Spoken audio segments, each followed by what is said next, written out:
अक्टूबर 2025 की समसामयिकी का एक ऐसा विस्तृत विश्लेषण जो तैयारी करने वाले छात्रों के हर एक मिनट को सार्थक बनाएगा। बिल्कुल, कोई फालतू की कहानी नहीं होगी इसमें। हाँ, सीधा उन तथ्यों, अवधारणाओं और उनके पीछे के विज्ञान पर सटीक प्रहार करेंगे जो परीक्षा के दृष्टिकोण से सबसे ज्यादा महत्वपूर्ण है।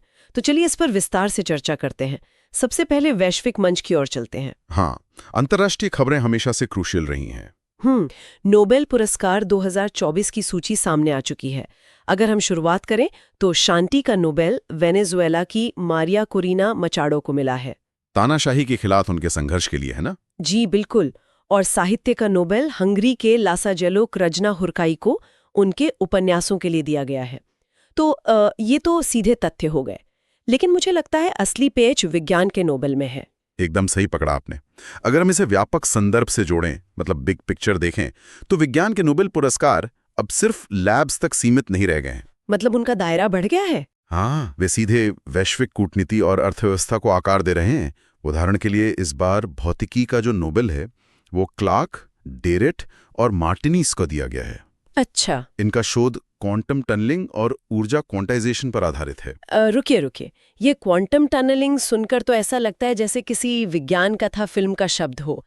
मतलब परीक्षा के लिए ये जानना तो ठीक है कि इन्हें पुरस्कार मिला, लेकिन असल में ये है क्या? हाँ, ये कंफ्यूजिंग लग सकता है। मतलब एक सामान्य बैकग्राउंड वाले छात्र को इसे कैसे समझना चाहिए? इसे एक आसान से उदाहरण से समझते हैं। मान लीजिए आपके पास एक टेनिस की गेंद है जिसे एक दीवार पर फेंका जाता है। ठीक है। अब सामान्य भौतिकी क्या कहती है? यही कि गेंद दीवार से टकराकर वापस आ जाएगी। जाहिर सी बात है, दीवार पार तो नहीं करेगी। बिल्कुल, लेकिन क्वांटम स्तर पर यानी उपपरमाणु कणों की उस बहुत ही सूक्ष्म दुनिया में वो कण बिना दीवार को तोड़े उसके आर पार निकल सकता है। अरे वाह, बिना तोड़े। हाँ, और इसे ही क्वांटम टनलिंग कहते हैं। ये कोई जादू नहीं है, बल्कि प्रकृति का ही एक नियम है जिसे अब इंसान नियंत्रित करना सीख रहा है। ये तो सच में बहुत दिलचस्प है। और देखो, ये सिर्फ एक सैद्धांतिक बात नहीं है। ये वर्तमान में जो क्वांटम सुप्रीमेसी या क्वांटम सर्वोच्चता की दौड़ चल रही है ना, उसका एकदम आधारभूत हिस्सा है। मतलब जो देश इसमें आगे निकलेगा वो फायदे में रहेगा। बिल्कुल। जिस देश या कंपनी के पास सबसे उन्नत क्वांटम कंप्यूटर होगा, वो भविष्य की वैश्विक साइबर सुरक्षा और पूरी अर्थव्यवस्था पर राज करेगा। ये तो वाकई चौंकाने वाला है। मतलब जो शोध आज एक बंद प्रयोगशाला में हो रहा है, वो कल का सबसे बड़ा भू-राजनीतिक हथियार बन सकता है। एकदम सही। और रसायन विज्ञान के नोबेल में भी कुछ ऐसा ही क्रांतिकारी हुआ है। अच्छा, उसमें क्या हुआ है? हाँ, सुसुम जो जापान से हैं, रिचर्ड ऑस्ट्रेलिया से और उमार अमेरिका से, इन्हें मेटल ऑर्गेनिक फ्रेमवर्क के लिए नोबेल मिला है, जिसे संक्षेप में MOF कहते हैं, राइट? हाँ, MOF। मुझे ये समझना है कि ये MOF असल में करते क्या हैं। देखो, MOF को आप एक बहुत ही सूक्ष्म स्पंज की तरह समझ सकते हैं। ये एक ऐसा ढांचा है जिसमें अनगिनत छोटे छोटे छिद्र होते हैं। जैसे घर में इस्तेमाल होने वाला स्पंज पानी सोखता है। लगभग वैसा ही, लेकिन ये इतना कस्टमाइजेबल है कि वैज्ञानिक इसे किसी विशिष्ट गैस या तरल को सोखने के लिए डिजाइन कर सकते हैं। अच्छा, मतलब हम डिसाइड कर सकते हैं कि इसे क्या सोखना है। बिल्कुल। अब परीक्षा के लिहाज से, विशेष रूप से अगर हम सामान्य अध्ययन पेपर 3 यानी GS3 की बात करें, तो ये अत्यंत महत्वपूर्ण हो जाता है। वो पर्यावरण वाले हिस्से के लिए। हाँ, क्योंकि आज दुनिया की सबसे बड़ी समस्या क्या है? जलवायु परिवर्तन और जल संकट। सही बात है। और ये जो MOF तकनीक है, ये सीधे हवा से कार्बन डाइऑक्साइड को सोखने में सक्षम है। मतलब कार्बन कैप्चर कर सकती है। हाँ, और इतना ही नहीं, ये हवा की नमी से पीने योग्य पानी भी निकाल सकती है। तो ये पर्यावरण संरक्षण की दिशा में एक बहुत बड़ा गेम चेंजर साबित हो सकता है। अब समझ में आया कि क्यों परीक्षा एजेंसियां इन टॉपिक्स पर सवाल पूछती हैं, क्योंकि ये तकनीकें ही भविष्य की नीतियां तय करने वाली हैं। एकदम।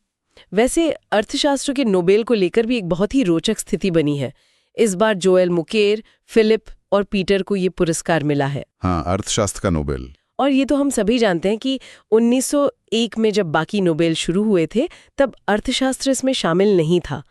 इसे तो बहुत बाद में जोड़ा गया था। सही कहा आपने। लेकिन इन अर्थशास्त्रियों का शोध असल में कहता क्या है? मैंने पढ़ा था कि वे बता रहे हैं कि कैसे गणितीय मॉडल के माध्यम से नई तकनीकें हमेशा पुरानी तकनीकों की जगह ले लेती हैं। हाँ, उनका मूल शोध इसी पर है। पर क्या ये कोई नई बात है? मतलब तकनीक तो हमेशा से बदलती रही है। बैलगाड़ी के बाद कार आई ही थी। आपका सवाल बहुत लॉजिकल है, लेकिन यहाँ जो बात सबसे अधिक आकर्षक है वो सिर्फ बदलाव का होना नहीं है। बात उस बदलाव की सटीक भविष्यवाणी करने की है। अच्छा, भविष्यवाणी। हाँ, उनका जो शोध है वो ये साबित करता है कि ये बदलाव कोई रैंडम दुर्घटना नहीं है, बल्कि एक बहुत ही स्पष्ट गणितीय प्रक्रिया है। मतलब इसे कैलकुलेट किया जा सकता है। बिल्कुल। और ये शोध नीति निर्माताओं को ये समझने में बहुत मदद करता है कि जब एआई जैसी एकदम नई तकनीकें पुरानी नौकरियों को खत्म करेंगी तो सतत विकास को कैसे सुनिश्चित किया जाए, ताकि समाज का जो पूरा ढांचा है वो चरमरा ना जाए। एकदम से। इसका मतलब है कि तकनीक का आना तो तय है, हमें बस अपने सिस्टम को उसके लिए पहले से तैयार करना होगा। हाँ, तैयारी ही बचाव है। और मुझे लगता है यही बात कूटनीति पर भी लागू होती है, जहां नए चेहरे पुरानी व्यवस्थाओं की जगह ले रहे हैं। जैसे जापान को ही देख लीजिए। हाँ, जापान में बड़ा बदलाव हुआ है। सबानाई तकेची वहां की पहली महिला प्रधानमंत्री बनी है। ये अपने आप में एक बहुत ऐतिहासिक बदलाव है। बिल्कुल, जापान की राजनीति हमेशा से पुरुष प्रधान रही है। उधर यूनेस्को में भी, जिसका मुख्यालय पेरिस में है और जो 1945 से काम कर रहा है, वहां मिस्र के खालिद एल अनानी पहले अरब महानिदेशक बने हैं। तो ये नियुक्तियां सिर्फ नाम नहीं है, ये वैश्विक शक्ति संतुलन में हो रहे बदलाव का संकेत हैं। लेकिन देखो, कूटनीति सिर्फ इन बड़े संस्थानों तक सीमित नहीं रहती। हाँ, सॉफ्ट पावर का भी तो रोल होता है। बिल्कुल, ये सॉफ्ट पावर के जरिए भी बहुत गहराई से काम करती है। और भारत इटली के संबंधों में ये बहुत साफ साफ दिख भी रहा है। इटली की प्रधानमंत्री जॉर्जिया मेलोनी की आत्मकथा आई है, आई एम जॉर्जिया। हाँ, काफी चर्चा में है ये किताब। और सबसे दिलचस्प बात यह है कि इस किताब की प्रस्तावना भारत के प्रधानमंत्री ने लिखी है। मतलब इंटरनेट पर जो मेलोडी हैशटैग ट्रेंड चला था, वो सिर्फ एक सोशल मीडिया मीम नहीं था। नहीं, वो तो अंतर्राष्ट्रीय संबंधों में व्यक्तिगत कूटनीति का एक बहुत ही बेहतरीन उदाहरण है। बिल्कुल। मुख्य परीक्षा के उत्तरों में, खासकर जब सॉफ्ट पावर की बात हो, तो ये एक बहुत ही प्रासंगिक केस स्टडी बन सकता है। एकदम सही कह रही हैं आप। खैर, चलिए अब अंतर्राष्ट्रीय मन से थोड़ा भूगोल की ओर मुड़ते हैं। ठीक है। एक ऐसा खंड जो अक्सर परीक्षा कक्ष में छात्रों के लिए बहुत असमंजस पैदा करता है, जिसे हम मिथक बनाम तथ्य कह सकते हैं। ये एक बहुत ही दिलचस्प हिस्सा होने वाला है। भूगोल को लेकर एक बहुत ही आम मिथक है जो अक्सर छात्रों को कंफ्यूज करता है। वो दक्षिण अमेरिका वाला। हाँ, मिथक ये है कि दक्षिण अमेरिका के सभी देशों की सीमा किसी न किसी महासागर से लगती है। लेकिन तथ्य ये है कि वहाँ केवल बोलिविया और पराग्वे ही दो ऐसे देश हैं जो पूरी तरह से लैंडलॉक्ड हैं। मतलब वो भूरुद्ध हैं, चारों तरफ जमीन से घिरे हैं। हाँ, लेकिन यहाँ मेरा एक सवाल है। दक्षिण अमेरिका का नक्शा तो सालों से वैसा ही है, उसमें तो कोई बदलाव नहीं आया। बिल्कुल नहीं। तो फिर अचानक से ये स्टैटिक भौगोलिक तथ्य अक्टूबर की समसामयिकी में इतनी प्रमुखता से क्यों आ गया? मतलब परीक्षा के लिए अभी क्यों जरूरी है? ये एक बहुत ही बेहतरीन सवाल है। देखो, प्रतियोगी परीक्षाओं में कभी भी कोई भी मैप बेस्ड प्रश्न हवा में से नहीं पूछा जाता। उसका कोई ना कोई कारण होता है। हाँ, वो हमेशा किसी न किसी हालिया भू राजनीतिक घटना से जुड़ा होता है। इस समय दक्षिण अमेरिका दो बड़े कारणों से वैश्विक चर्चा के एकदम केंद्र में है। वो दो कारण क्या हैं? पहला, उरुग्वे ने हाल ही में इच्छा मृत्यु यानी यूथेनेशिया को कानूनी रूप से वैध घोषित कर दिया है। ओ, ये तो बहुत बड़ा कदम है। हाँ, जिससे ये पूरा क्षेत्र सामाजिक और नैतिक बहस का एक बहुत बड़ा केंद्र बन गया है। और दूसरा कारण? दूसरा कारण है बोलिविया में रिगो पाज की नए राष्ट्रपति के रूप में नियुक्ति। अच्छा। तो जब किसी क्षेत्र में इस तरह के इतने बड़े राजनीतिक या सामाजिक बदलाव होते हैं, तो परीक्षा बनाने वाले सीधे उस खबर को पूछने के बजाय उस क्षेत्र के भूगोल को अपना लक्ष्य बना लेते हैं। मतलब सीधे कान पकड़ने के बजाय घुमाकर पकड़ते हैं। बिल्कुल। इसीलिए बोलिविया और पराग्वे का मैप अचानक से करंट अफेयर्स का हिस्सा बन जाता है। ये एक बहुत ही सटीक विश्लेषण है। मतलब करंट अफेयर्स को सिर्फ ऊपर ऊपर से पढ़ना नहीं है, बल्कि उसके पीछे के जो भौगोलिक और ऐतिहासिक सुराग हैं, उन्हें भी पकड़ना है। ये एकदम सही। तो चलिए अब वैश्विक मंच से निकलकर भारत की ओर आते हैं। दुनिया भर में जो नई तकनीकें और विचार आ रहे हैं, भारत के राज्य उन्हें अपनी स्थानीय नीतियों में कैसे ढाल रहे हैं, ये देखना बहुत दिलचस्प है। हाँ, और राज्यों में काफी कंपटीशन भी है इस चीज को लेके। बिल्कुल। और इसका सबसे बेहतरीन उदाहरण तो केरल से आया है। केरल ने राइट टू डिस्कनेक्ट विधेयक पेश किया है। ये बहुत चर्चा में रहा है। हाँ, और ऐसा करने वाला वो भारत का पहला राज्य बन गया है। वैसे वैश्विक स्तर पर फ्रांस ने इसकी शुरुआत की थी। हाँ, फ्रांस इसमें पायनियर था। लेकिन मेरा सवाल ये है कि क्या ये वास्तव में भारत जैसी तेजी से भागती अर्थव्यवस्था में काम कर सकता है? मतलब क्या 24 घंटे उपलब्ध ना रहना व्यावहारिक है आज के समय में?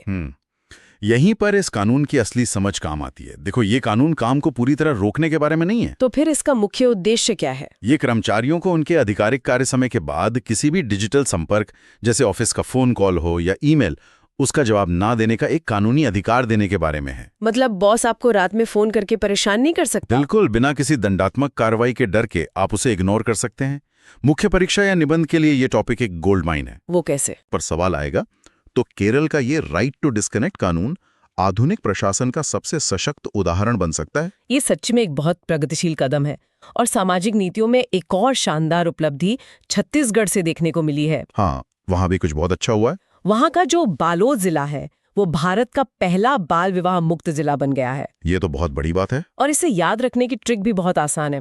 अब बाल विवाह से बालोद नाम तुरंत दिमाग में आ जाता है। हाँ, इस तरह की जो निमोनिक्स या ट्रिक्स होती है ना, वो परीक्षा के दबाव में बहुत काम आती हैं। बिल्कुल आती हैं। और अगर हम स्थानीय स्तर पर हो रहे कुछ अन्य विकास कार्यों को देखें तो मध्य प्रदेश के कूनो नेशनल पार्क में पहली चीता सफारी शुरू हुई है। कूनो तो वैसे भी चीतों के लिए काफी न्यूज में रहा है। हाँ, और ये सफारी वहाँ पारिस्थितिकी पर्यटन यानी इको टूरिज्म को बहुत बढ़ावा देगी। और इंफ्रास्ट्रक्चर के मोर्चे पर बुनियादी ढांचे में देखें तो महाराष्ट्र के नवी मुंबई एयरपोर्ट का नाम बदलकर अब DY पाटिल एयरपोर्ट कर दिया गया है। ठीक है, तो ये सब तो राज्यों की बात हो गई। एक मजबूत समाज और बुनियादी ढांचे के बाद बात आती है राष्ट्र की सुरक्षा और उसके वैश्विक प्रदर्शन की। हाँ, ये भी एक बड़ा पिलर है। रक्षा परिदृश्य में सैन्य अभ्यास हमेशा से परीक्षा का एक बहुत महत्वपूर्ण हिस्सा रहे हैं। बिल्कुल रहे हैं।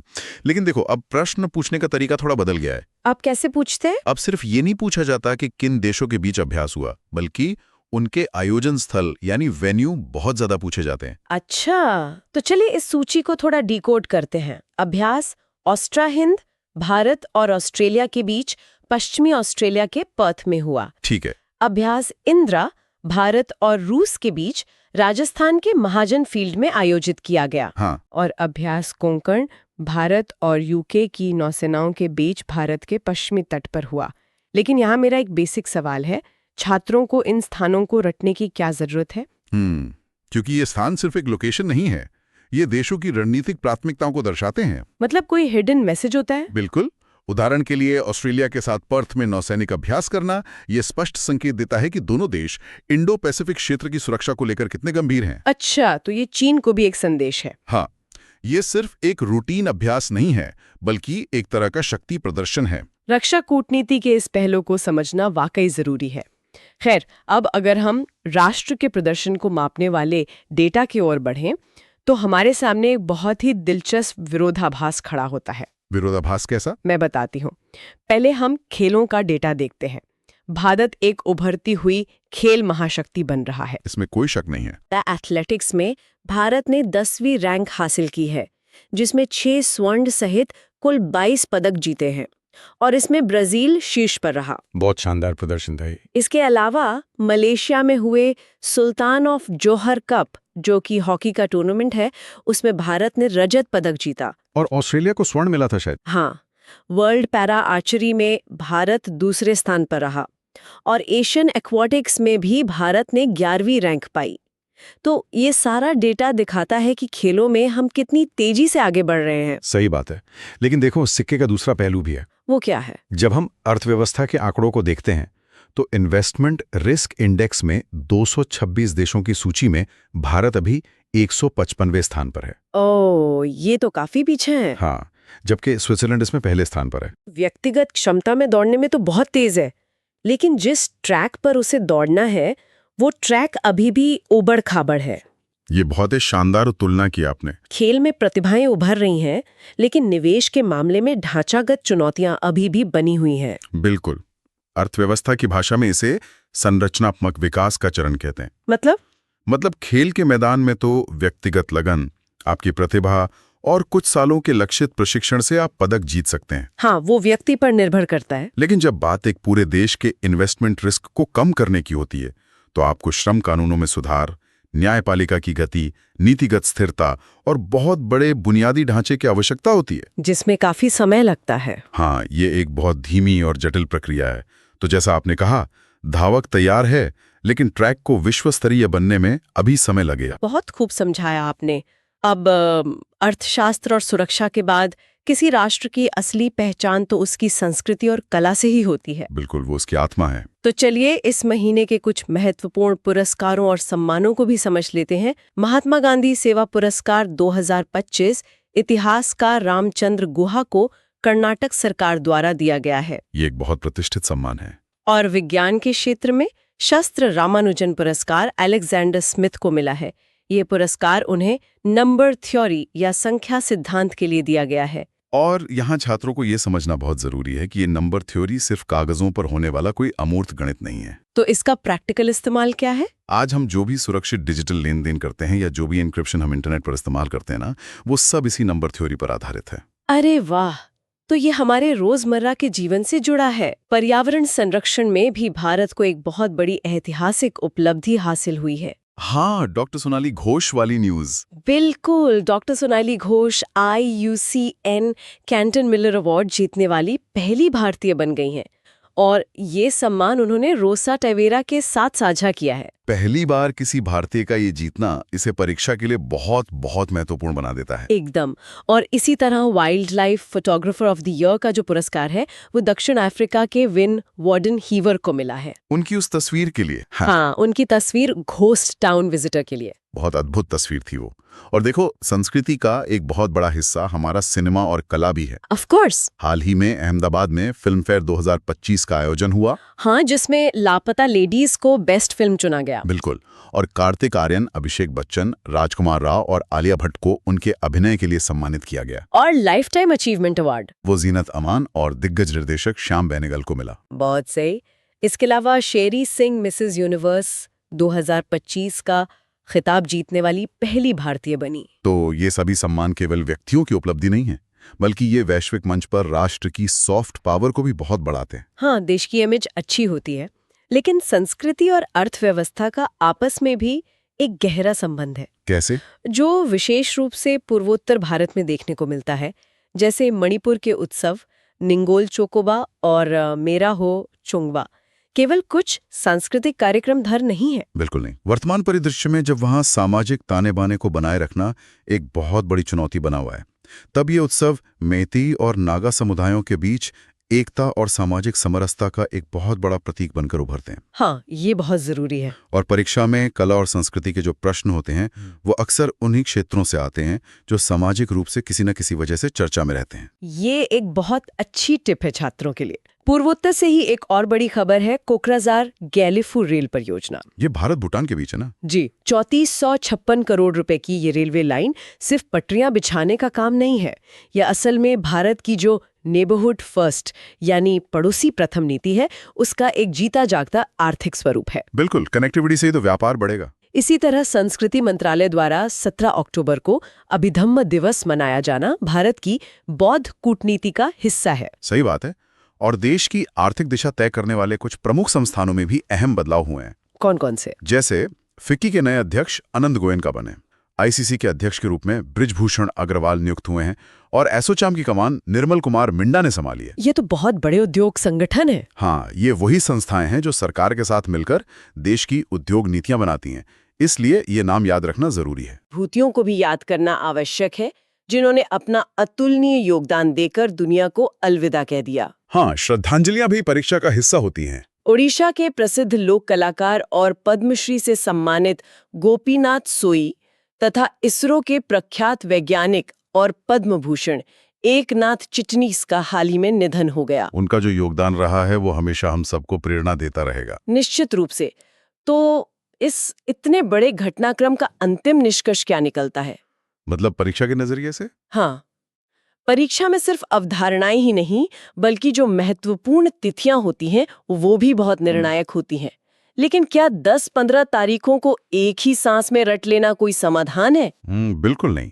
रटने के बजाय ये समझना जरूरी है कि परीक्षक इन तिथियों को किस तरह से घुमाकर पूछते हैं। तो इसे कैसे टैकल करें? आइए इसका एक रैपिड रिवीजन करते हैं, लेकिन थोड़े विश्लेषणात्मक नजरिए से। ठीक है, शुरू करते हैं। उदाहरण के लिए 2 अक्टूबर ले लीजिए।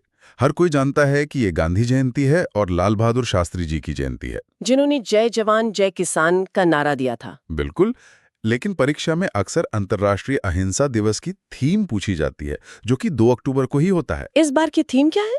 इस बार की थीम है say no to violence, building institutions of peace. या फिर आपसे स्वच्छ भारत दिवस के बारे में पूछ लेंगे, जिसकी शुरुआत इसी दिन 2014 में हुई थी। ये सच में एक बहुत ही तार्किक तरीका है चीजों को जोड़ने का। जैसे 1 और 2 अक्टूबर को ही 11वां world green economy summit Dubai में हुआ, जो सीधा सतत विकास से जुड़ता है। बिल्कुल। और 1 अक्टूबर को क्या होता है? वृद्ध जनों के लिए अंतर्राष्ट्रीय दिवस। और 7 अक्टूबर को? 7 अक्टूबर को छठा विश्व कपास दिवस मनाया जाता है। इसी तरह 8 अक्टूबर को भारतीय वायुसेना दिवस मनाया जाता है। क्योंकि 1932 में इसी दिन इसकी स्थापना हुई थी, है ना? एकदम सही। और 11 अक्टूबर का जो अंतर्राष्ट्रीय बालिका दिवस है, जो 2012 से शुरू हुआ था, वो महिला सशक्तिकरण के प्रश्नों के लिए बहुत महत्वपूर्ण है। और 16 अक्टूबर का विश्व खाद्य दिवस, वो FAO यानी खाद्य और कृषि संगठन की स्थापना से जुड़ा है। इसके बाद 23 अक्टूबर को विश्व हिम तेंदुआ दिवस होता है। और 24 अक्टूबर को 30वां विश्व पोलियो दिवस मनाया गया, जिसकी एक बहुत महत्वपूर्ण थीम थी, and polio, every child, every vaccine, everywhere. तो ये रैपिड रिवीजन वाकई उन सभी महत्वपूर्ण तिथियों को बस रटने के बजाय उनके पैटर्न को समझने का एक बहुत ही बेहतरीन तरीका है। हाँ, इससे चीजें लंबे समय तक याद रहती हैं। हमने आज विज्ञान के एकदम सूक्ष्म कणों से लेकर अंतर्राष्ट्रीय कूटनीति, राष्ट्रीय नीतियों और अर्थव्यवस्था के ऊबड़ खाबड़ ट्रैक तक का पूरा सफर तय किया है। और ये पूरी चर्चा अंत में हमें एक बहुत ही गहरे वैचारिक चौराहे पर लाकर खड़ी कर देती है। मतलब अगर हम आज के 2 बिल्कुल विपरीत छोरों को एक साथ रखकर देखें, तो एक बहुत ही दिलचस्प विरोधाभास नजर आता है। कैसा विरोधाभास? मैं समझी नहीं। देखो, एक तरफ हमने अर्थशास्त्र के नोबेल विजेताओं की बात की थी, याद है? हाँ, तकनीक के बदलाव वाली बात। उनका जो गणितीय मॉडल है, वो ये साबित कर रहा है कि AI और नई तकनीकें अनिवार्य रूप से हमारी पुरानी मानव केंद्रित तकनीकों और व्यवस्थाओं की जगह लेंगी। हाँ, ये तो तय है। ये एक ऐसा तकनीकी प्रवाह है जिसे रोका नहीं जा सकता। लेकिन ठीक उसी समय दूसरी तरफ हम केरल के राइट टू डिस्कनेक्ट कानून की भी चर्चा कर रहे थे। ओह, अब मैं समझ रही हूँ। एक ऐसा कानून जो इंसानों को इस लगातार बढ़ती हुई डिजिटल और तकनीकी दुनिया से कटने का कानूनी अधिकार दे रहा है। ये सच में सोचने पर मजबूर करने वाला विरोधाभास है।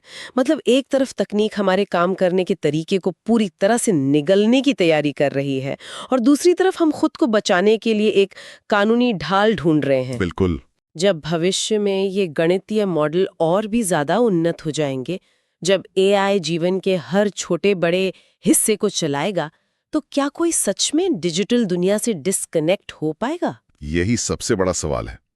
क्या भविष्य की जो सबसे बड़ी लड़ाई है, वो तकनीक के विस्तार और इंसान की अपनी मानसिक शांति के लिए एक स्पेस बचाने के बीच होगी? क्या इंसानियत उस गणितीय मॉडल से खुद को बाहर रख पाएगी? पता नहीं, लेकिन ये सोचने वाली बात जरूर है। ये एक ऐसा सवाल है जो किसी को भी गहरे विचार में डाल सकता है।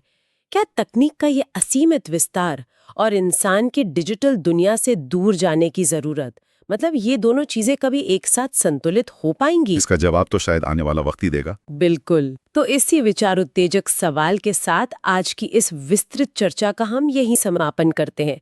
पढ़ते रहिए, चीजों को आपस में जोड़ते रहिए, और सबसे जरूरी बात, तथ्यों के पीछे का क्यों और कैसे हमेशा तलाशते रहिए। धन्यवाद।